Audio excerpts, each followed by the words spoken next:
உலகத்திலேயே மிகப்பெரிய மரகத கல்லாலான சிரித்த முகமாய் இருக்கின்ற மரகத நடராஜர் சிலை எங்க இருக்குன்னு தெரியுமா?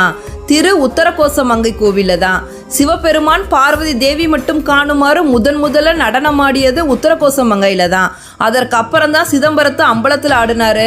அதனால தான் உத்தரகோசமங்கைக்கு ஆதி சிதம்பரம் அப்படிங்கிற பெயரும் இருக்கு. உத்தரகோசமங்கையில தான் முதல்ல நடராஜரோட திருமேனி ஸ்தாபிக்கப்பட்டு அடுத்து தில்லையில நடராஜரோட திருமேனி ஸ்தாபிக்கப்பட்டது.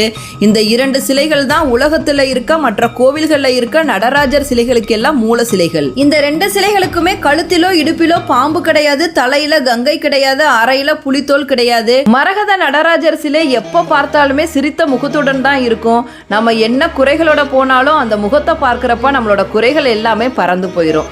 வருஷம் முழுவதுமே மரகத நடராஜர் சிலை சந்தனக்காப்பு பூசப்பட்டு தான் இருக்கும். வருஷத்துக்கு ஒரு தடவை ஆருத்ரா தரிசனத்தப்ப மட்டும்தான் அந்த சந்தனக்காப்பு களையப்படும்.